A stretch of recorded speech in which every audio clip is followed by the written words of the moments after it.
La verdadera historia del Che Guevara. Bueno, acá desde Brasil siempre entendí que Che Guevara fue un argentino que salió de Argentina y fue a luchar por la igualdad entre las personas en diversos países, se ayudó por la libertad de Cuba, y después intentó hacer lo mismo en Bolivia, todo eso.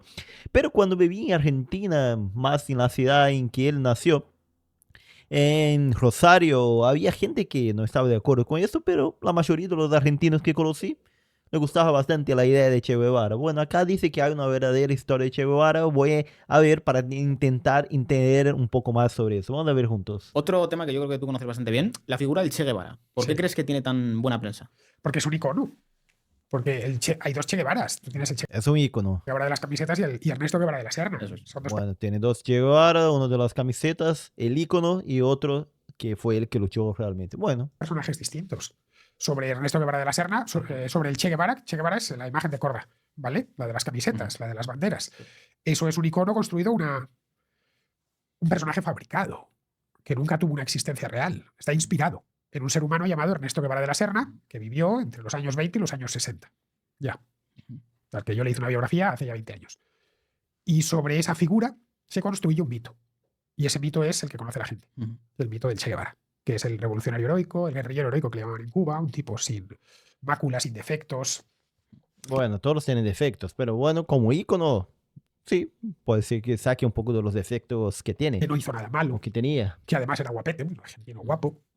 Pero eso no tiene nada que ver con Ernesto Guevara de la Serna, que fue un ser humano inscrito dentro de su época, un argentino, cuando Argentina era uno de los países más ricos del mundo. El Che Guevara vivió todavía esa parte final de la Argentina milagrosa de la primera mitad del siglo XX, de buena familia, que, bueno, pues se mete a revolucionario en los años 50, en una época en la que se considera que el marxismo y el comunismo es el sino para todo el mundo, es el destino inevitable. Y consigue, por una carambola de la historia, estar recorriendo América en su segundo viaje, pasa por Guatemala, ve la caída de Arbenz y llega a la Ciudad de México y allí conoce a unos cubanos que han estado involucrados en el asalto al cuartel Moncada unos años antes. Y esos cubanos son los hermanos Castro. Y decide apuntarse a una expedición un tanto suicida que a Fidel Castro, al jefe, se le ha ocurrido, con un yate, un barquito llamado Granma, que van a cruzar desde México hasta Cuba. Y Acá me parece que tuvo bastante coraje para meterse en la lucha de otro y poder morir con todo. Me pareció que tuvo bastante coraje por acá, bueno, pero no cambió nada de la historia, hasta donde yo lo sabía, lo que yo había leído, me he contado, todo eso. Bueno, pero seguimos. allí montar una guerrilla. Y aquello le sale bien. De manera inesperada le sale bien. Consiguen vencer después de una guerrilla de 2 años y pico al ejército de Batista, que era un ejército desmotivado. El Batista no era popular, además a Batista le pasó lo que le ha pasado a Bashar al-Assad ahora, que en el momento que le han retirado el apoyo a los rusos y los iraníes se ha venido abajo, pues a Batista le pasó algo similar.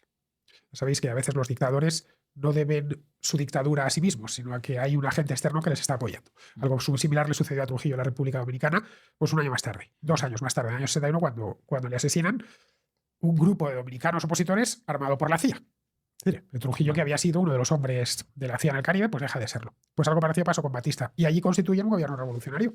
Pero el Che Guevara, o mejor dicho, Ernesto Guevara de la Serna, más conocido como el Che, no se termina de adaptar. Le hacen ministro de Industrias, gobernador del Banco Nacional, pero no le gusta eso. Él ve que ese trabajo le aburre.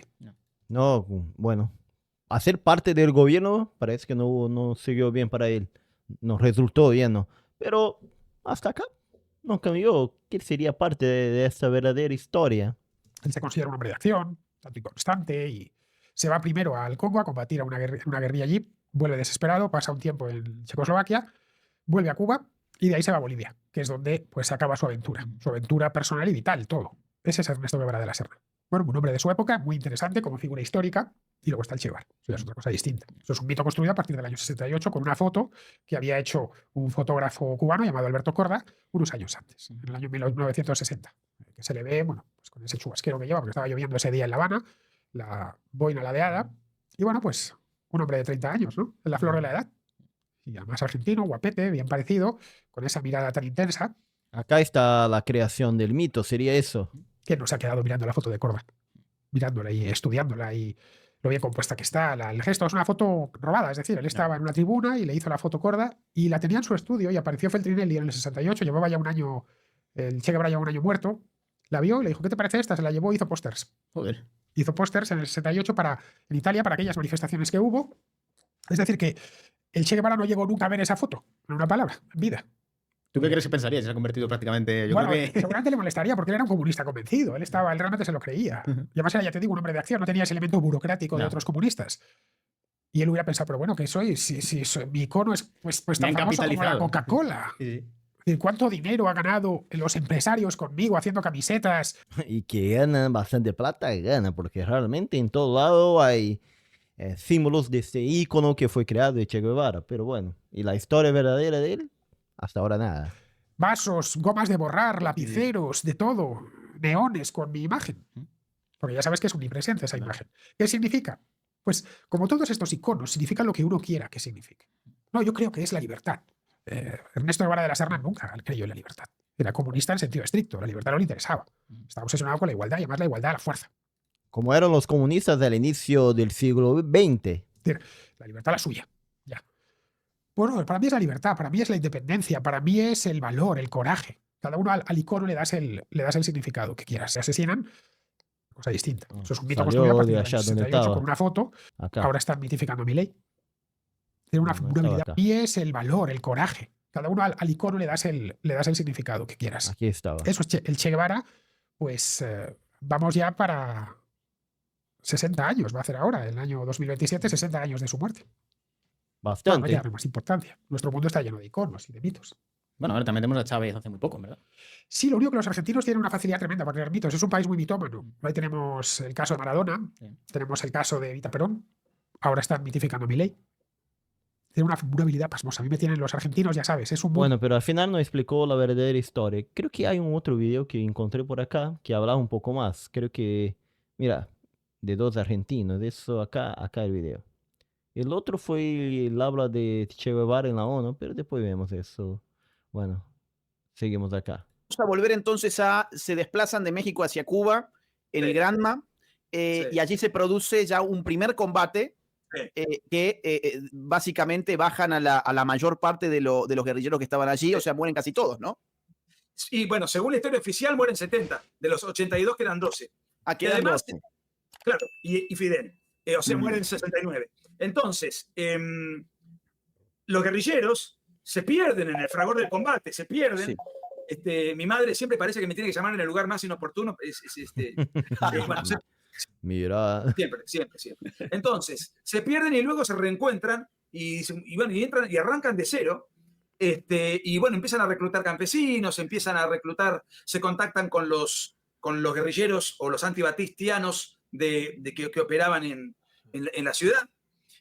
Bueno, toda una serie de circunstancias. Ahora, cuando vos lees el diario del Che en Sierra Maestra, que es un diario que está en internet, es algo sencillo, se lee en 2 tardes, vos te encontrás con que los combates eran poquísimos, esporádicos, y los crímenes que cometió Che Guevara en esa instancia fueron 14, los confiesa él. ¿Contra quién? Contra gente de su...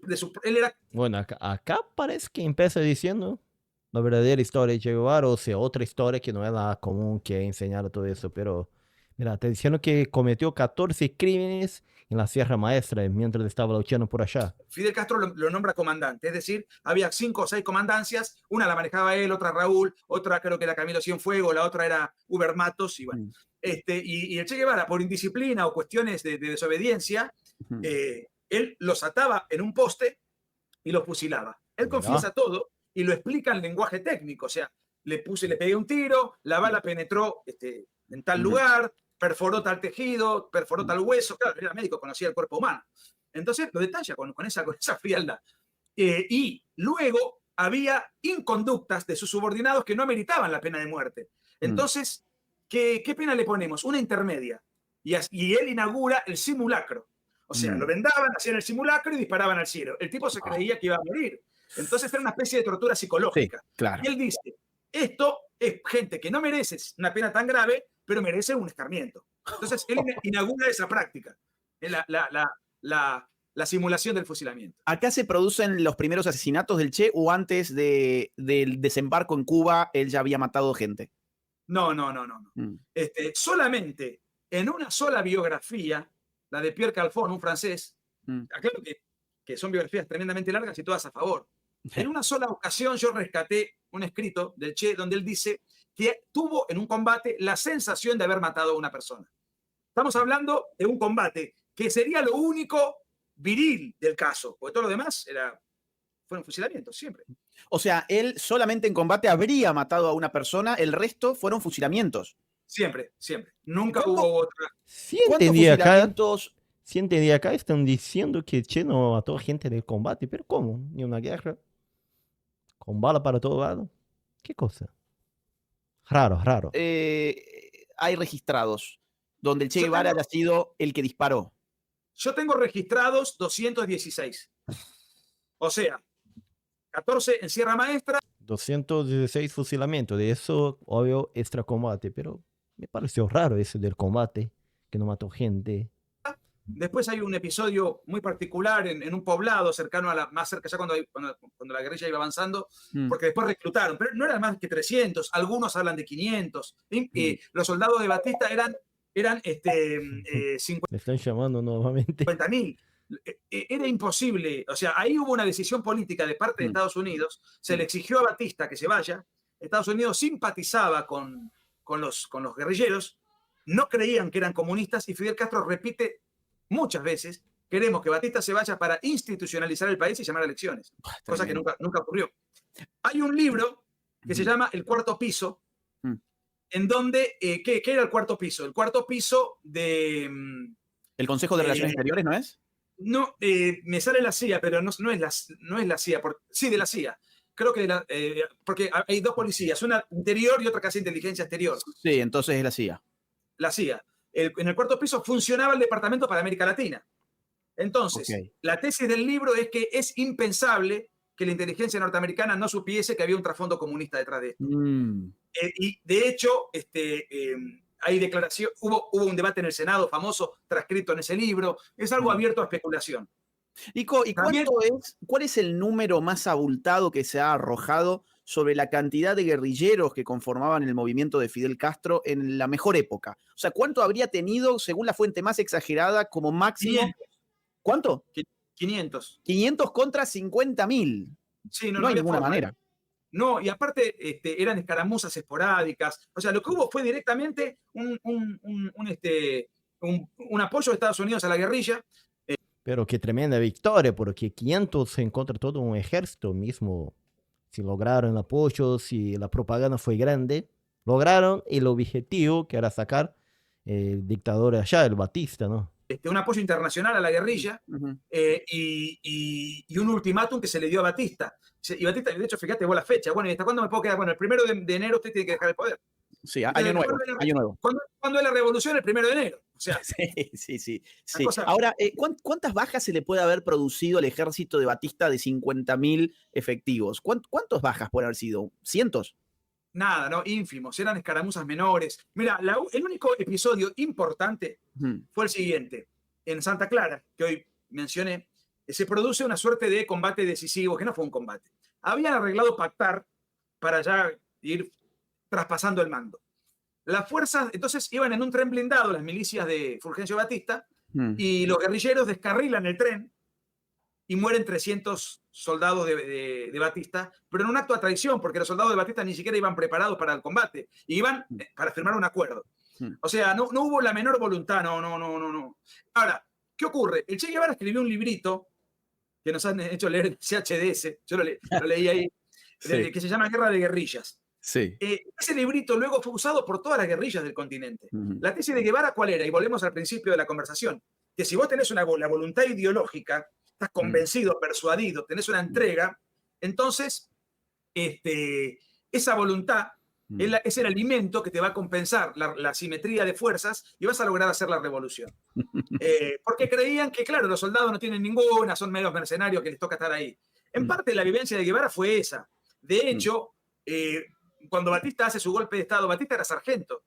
Esto lo explica muy bien Vicente Mazó en un libro que se llama El poder por asalto. Batista era sargento, o sea, tenía una formación militar muy precaria y él hace un golpe de Estado porque era carismático, tenía seguidores en el ejército, pero la realidad es que no tenía formación militar.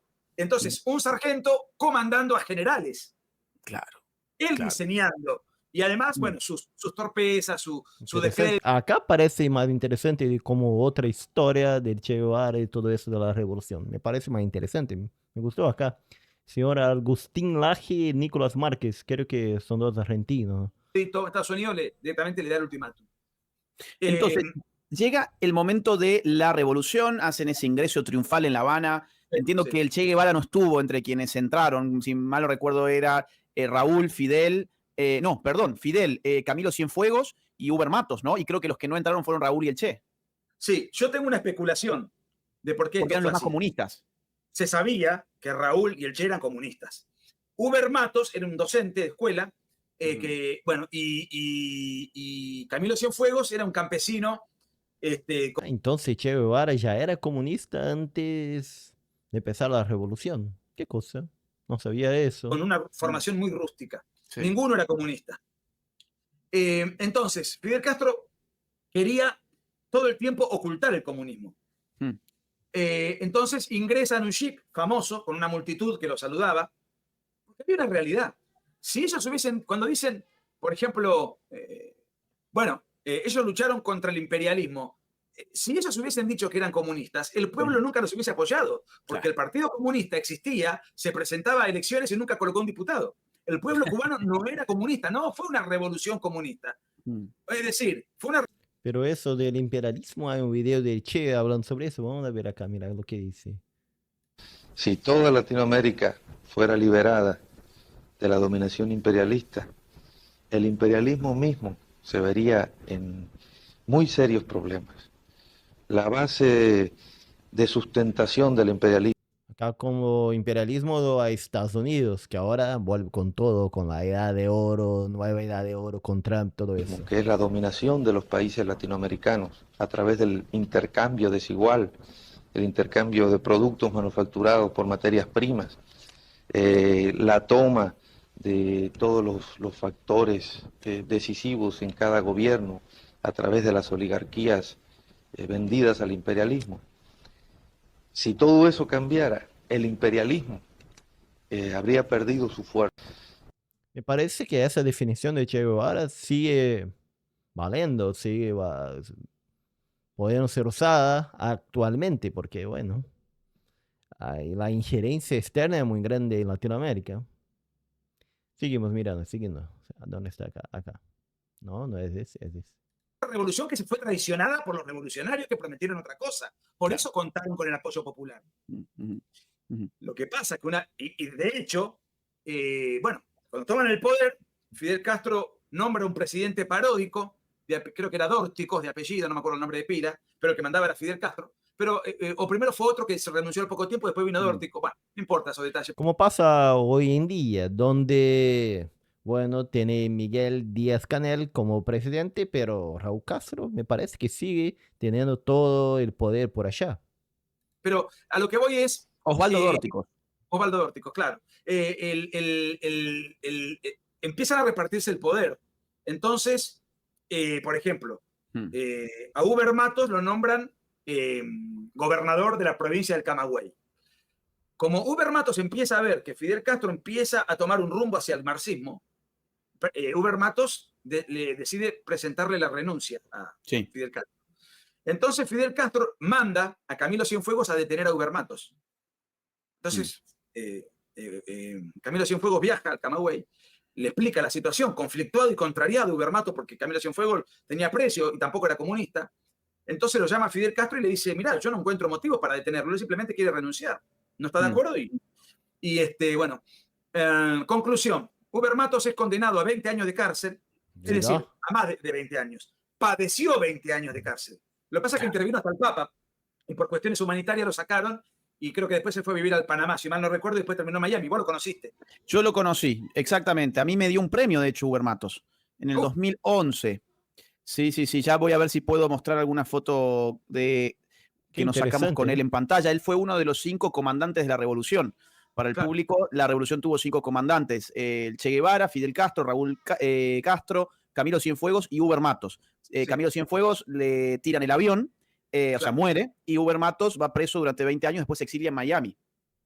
Primero creo que va a Panamá y después termina en Miami. Muy interesante eso. Ahora me gusta más acá la cosa, como está diciendo la historia verdadera, o sea, Otras cosas que muchas veces no se dice, que no tienen en todo lado, que no se puede encontrar fácilmente. Y Uber Matos estuvo 20 años preso. Ojo, ya para la época había fusilamientos en masa, campos de concentración. Uber Matos escribió un libro que se llama, si mal no recuerdo, Cuando llegó la noche. Creo que se llama así, escribe sus memorias. Exactamente. Así se llama. Yo lo leí completo, pero él omite algunas cosas. Se dice que en el Camagüey también fusilaron bajo la comandancia de Uber Matos, y Uber Matos dice, no, esto no puede seguir, yo me voy. Claro. Ahora, la misma semana que a Uber Matos lo meten preso, Camilo Cienfuegos, por cuestionar la orden de Fidel Castro en represalia, Camilo Cienfuegos desaparece en un avión, nunca se encontraron ni rastros, y fabricaron un accidente. Entonces, de los 3 que ingresan a La Habana, 2 desaparecen del mapa. Uno va preso y el otro desaparecido, técnicamente. Por eso hay un capítulo en el libro que yo le llamo la foto traicionada, porque en la foto triunfal están los 3. La foto agujereada, algo así creo que le pongo. Sí. ¿Por qué? Porque de los 3 queda Fidel Castro y quedan 2 agujeritos que ya no están. ¿Y cómo se completan? Ahí aparece en escena el Che y Raúl, que eran los comunistas recognoscibles, observables. Entonces ahí empieza el protagonismo de ellos. Claro, claro. Entonces, ¿cuál es la primera responsabilidad política que tiene el Che Guevara después de la Revolución Triunfante? En febrero del 59, Fidel Castro, al ver la voluntad, la vocación y la determinación del Che Guevara para fusilar gente, le encomienda la comandancia de un campo de concentración que funcionó en lo que era una cárcel, la Cabaña, la famosa. Entonces, por eso que después Che va a hablar en la ONU que fusila realmente a la gente. Mira acá el video. Fusilamientos, sí, hemos fusilado, fusilamos y seguiremos fusilando mientras sea necesario. Nuestra lucha es una lucha a muerte. Mira, ¿no? Bueno, dice con todo que fusila gente allá en Cuba. La Cabaña. Que el turismo de izquierda que va a Cuba, según la propaganda oficial, hubo 50 fusilamientos. Eso es una mentira brutal. Durante la comandancia de Fidel Castro, que va de la Cabaña, de noviembre del 59 a diciembre del 59, un poquito menos de un año, 11 meses, hubo unos 1000 homicidios en juicios sumarísimos que tardaban 10, 15 minutos. Mira. Ahora, esos juicios eran juicios a muerte. Juicios de 10 a 15 minutos para determinar si una persona iba a morir. ¿Eres revolución, no? ¿Qué es revolución? Lo curioso del caso, ahí está. A ver, ahí lo agrego. No quería interrumpirte. Mirá, foto vieja, esto es del año 2011, 10 de agosto de 2011. Y fíjate, ya estaba muy, muy viejo Uber Matos. Entonces ese fue uno de los líderes de la revolución que después quedó en la cárcel, después consiguió salir y fue a vivir en Miami. Verá qué cosa. Yo hace poco igual, creo que 3, 4 años más o menos. Y casi que llega a los 100, ¿no? Si mal no recuerdo. Sí, seguramente. Yo mira, esto fue 2011 y él ahí ya tenía muchos años. Ya me iba a fijar cuando murió. Muerte de Uber Matos. Murió, sí, bueno, tenía, le faltaban solo 4 años para los 100, o sea, tenía 96, murió con 96 años. Murió con 96, sí, fue una gran experiencia. Bueno, entonces, estábamos en La Cabaña, su primera responsabilidad es comandar un campo de exterminio. Sí, por supuesto. Paralelamente, el Che Guevara entendía que no había una mentalidad revolucionaria en la población, entonces él, de alguna manera, le influye en Fidel en el sentido de hacer un adoctrinamiento masificante que empezó en los colegios y obviamente en Cuba hay 2 diarios. El Granma, que es el diario, es como si en Argentina solamente existiese Página 12, nada más. Y después estaba un diario para los jóvenes, que creo que existe, que se llama Juventud Rebelde, nada más. No existe sencillamente para consumo interno bueno, lo curioso del caso es que el Che Guevara en el campo de concentración de La Cabaña, él firmaba los fusilamientos, pero lo curioso es que él no solamente daba la orden para que se fusile a Agustín Laje, a este y a aquel, sino que él participaba en persona en los fusilamientos materialmente tirando el tiro con el puño, con el arma en la mano, es decir, tenía una cosa morbosa, porque no debe ser nada agradable. Y en La Cabaña yo tengo, con nombre, apellido, lugar, etcétera, 175 fusilamientos hizo el Che Guevara sobre los 1000 que más o menos fueron el número redondo que se fusiló mientras él comandó ese campo de exterminio. O sea, él Bueno, volvemos acá. Entonces, con toda razón, va a decir que van a fusilar quien tiene que fusilar. Por eso que va a decir acá en la ONU. Fusilamientos, sí, hemos fusilado, fusilamos y seguiremos fusilando mientras sea necesario. Nuestra lucha es una lucha a muerte. Mira, ¿no? él mató a mucha más gente siendo gobierno que siendo guerrilla. Siendo guerrilla mató 14 en Sierra Maestra, si mal no recuerdo, unos 13 en Santa Clara, cuando descarrilan el tren con los sobrevivientes, lo va matando. Y después en la cabaña, sí, eso fue una masacre. Y vos fíjate una cosa, hoy hablábamos de las películas. La película de Benicio del Toro, de los 14 fusilamientos en Sierra Maestra, solamente muestran uno.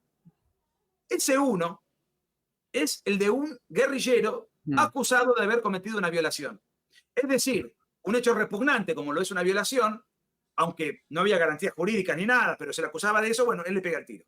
Es el único fusilamiento que se muestra en la película sobre los 14, donde aparentemente sería un acto relativamente justo. Uno podría decir, bueno, tipo... Sí.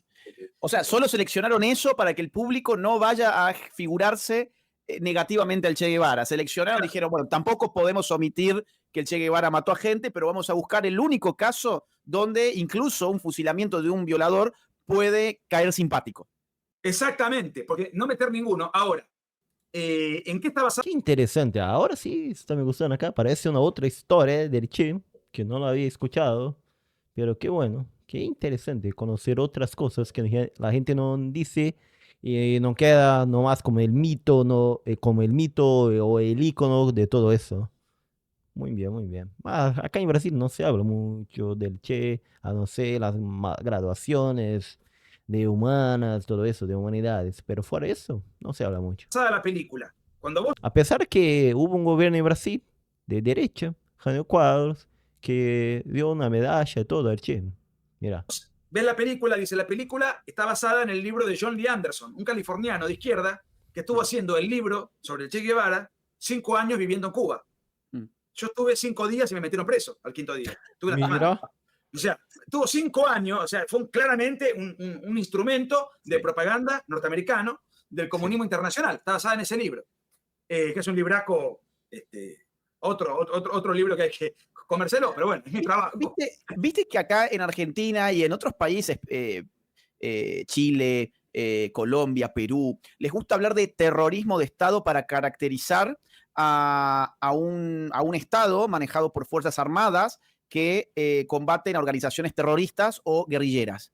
Bueno, en el caso de la guerrilla de Castro y Guevara, es interesante, insisto, el dato de que han matado a mucha, pero muchísima más gente ya siendo gobierno, ya teniendo el poder del Estado, que cuando eran guerrilla, porque incluso los mismos que acusan de terrorismo de Estado a las Fuerzas Armadas son los que después tratan de atenuar la condena a las organizaciones guerrilleras y terroristas, argumentando que, bueno, habría cierta legitimidad en su violencia política porque es la violencia necesaria para derrocar a una tiranía, para derrocar a una dictadura.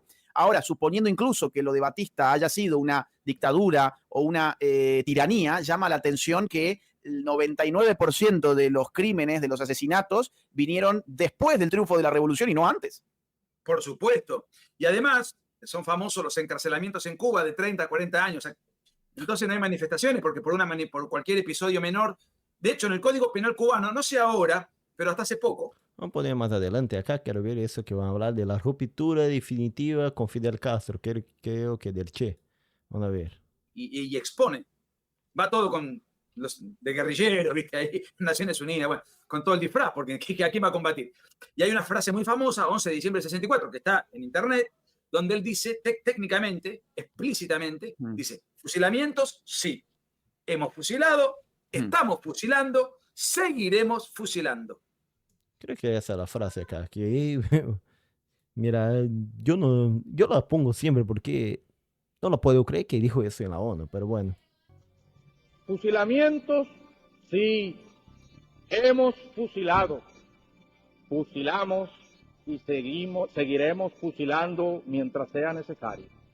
En la ONU eso, en la ONU. Nuestra lucha es una lucha a muerte.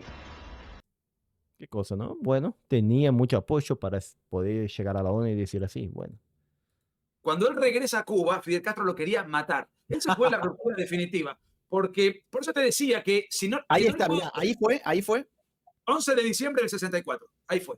A ver, fíjate, Dani, si encontrás el video de esa parte donde el Che Guevara dice, hemos fusilado y seguiremos fusilando. Habló como una hora. Si vos buscás No, solamente el ese video, fragmento. claro, habría que ver si ese fragmento está separado. Porque Claro. el discurso fue exhaustivo. Entonces Y- supongo que la comunidad internacional advirtió este discurso como horroroso, ¿no? Por eso la fractura con Fidel Castro. Mira, en realidad Fidel Castro, claro, ya la cosa venía mal. Te cuento por qué. A la Unión Soviética era el gran financista de la isla. Y Fidel Castro empieza a sentir desencanto a la Unión Soviética por varias razones. Primero, porque él era un marxista tardío y superficial. Su gran ídolo era Stalin.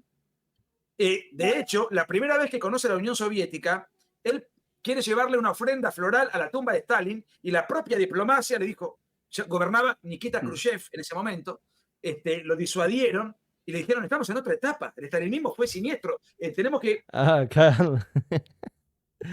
Mira lo que puso el señor Aquiles acá. La ONU haciendo lo que siempre hace mejor. Nada. Bueno, vemos acá desde el inicio de la ONU que es una organización de donde puede hablar nomás, pero para hacer algo realmente difícil hacer alguna cosa. Bueno, Estamos en otra etapa. Era la famosa etapa de la convivencia pacífica, porque si no se estallaba la guerra mundial. Era un pacto entre el mundo libre y la Unión, encabezado por Estados Unidos y la Unión Soviética, de cada uno arma su estructura, pero no, que la sangre no corra al río. Y empiezan los propios rusos a revisar el stalinismo. A ver, mira el video nuevamente. sí, está, ese es el En discurso, la ahí ONU. está la frase. No sé en Hay qué lugar, que pero- ver si encontrás solo el fragmento de la frase, porque si no Bueno, es muy largo.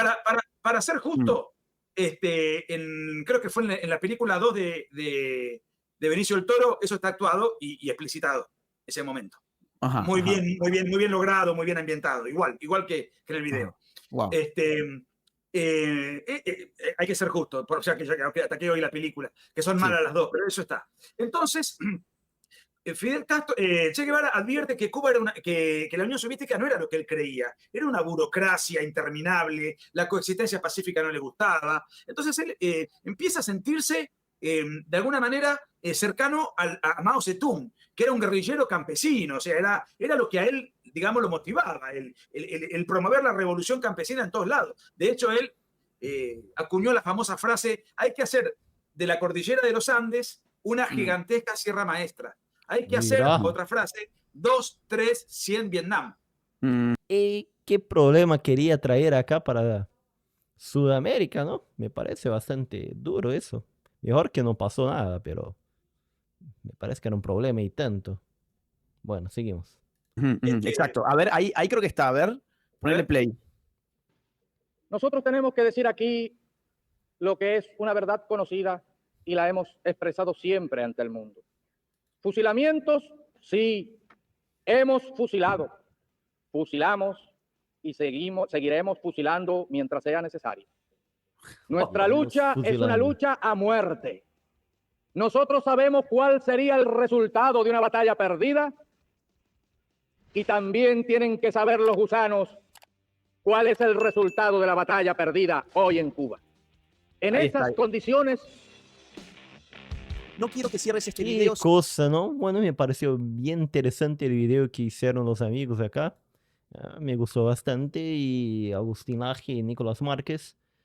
Bueno, creo que ahora sí vimos lo que sería una verdadera historia o una historia no contada de Che Guevara, todo eso.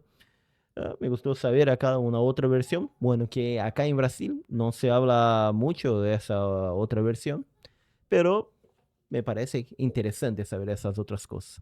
Bueno, me gustaría saber a ustedes entonces, Che, ¿fue algo bueno? ¿No fue? A mí me parece que en su totalidad no fue algo muy bueno para Cuba y todos los países donde pasó, donde hubo esas revoluciones de todo.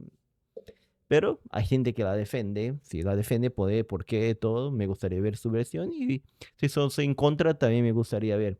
En el otro video había unos comentarios que voy a volver acá. Que la gente dice el siguiente.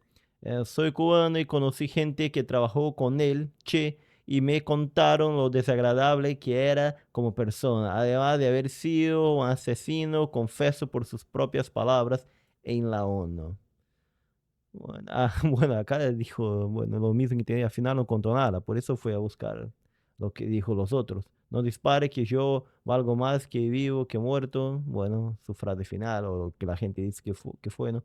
Para mí era un asesino. Soy cubano y gracias a él todavía tenemos una dictadura en más de 65 años en Cuba. Es verdad eso, ¿no? Bueno, me gustaría ver qué piensan ustedes entonces de todo eso. Acá, Santiago Brazuca, desde el sur de Brasil, tratando de entender un poco más del mundo, de los países del mundo, juntamente con ustedes.